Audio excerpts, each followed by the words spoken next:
सध्याची दृश्य आहेत अकोल्यामधली। महायुतीचे उमेदवार भाजपचे उमेदवार अनुप धोत्रे हे सहकुटुंब मतदानाचा अधिकार बजावण्यासाठी आलेले आहेत।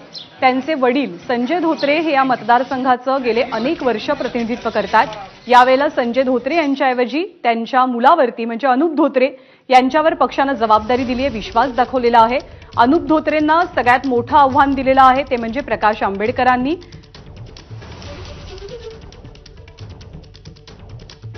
त्यामुळे अकोल्याची जी बिग फाईट आहे ती सुद्धा तिरंगी असणार आहे।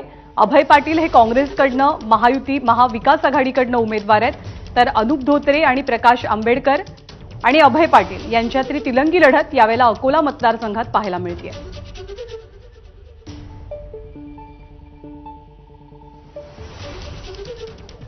गेल्या वेळेला अकोला लोकसभा मतदारसंघामध्ये वंचित आघाडीचा प्रयोग हा खूपच महत्त्वपूर्ण ठरलेला होता। प्रकाश आंबेडकरांनी प्रचंड मोठी रंगत आणली होती, तितकंच मोठं आव्हान निर्माण केलेलं होतं। प्रकाश आंबेडकरांनी सुद्धा या लोकसभा मतदारसंघाचं प्रतिनिधित्व केलेलं आहे, परंतु काही ठराविक अपवाद वगळता भाजपच्या अधिपत्याखालीच हा अकोला लोकसभा मतदारसंघ राहिलाय। परंतु वंचितची या परिसरात स्थानिक पातळीवरती राजकारणावरती असलेली पकड पाहता अर्थातच प्रकाश आंबेडकर यांचा सुद्धा एक स्वतंत्र वोटर आहे। त्यामुळे प्रकाश आंबेडकर विरुद्ध अनुप धोत्रे विरुद्ध डॉक्टर अभय पाटील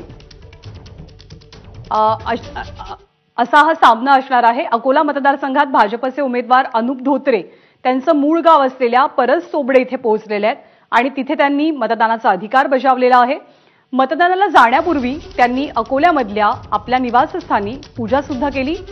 अनुप धोत्रे यांच्यासोबत त्यांच्या मातोश्री सुहासिनी आणि पत्नी समीक्षा यांनी सुद्धा आपला मतदानाचा हक्क बजावलेला आहे। खासदार संजय धोत्रे आजारी आहेत, त्यामुळे पक्षानं त्यांचे चिरंजीव अनुप धोत्रेंना यावेळी लोकसभेची संधी दिलेली आहे। अकोल्यामध्ये अनुप धोत्रेंचा सामना वंचितचे उमेदवार प्रकाश आंबेडकर आणि काँग्रेसचे उमेदवार डॉक्टर अभय पाटील यांच्याशी होताना पाहायला मिळतोय। त्यामुळे भाजप यावेळेला अकोल्याचा गड राखणार का, वंचित किती मोठं आव्हान निर्माण करणार, डॉक्टर अभय पाटील कशी कामगिरी करतायत याकडे अर्थातच लक्ष लागून राहिलंय।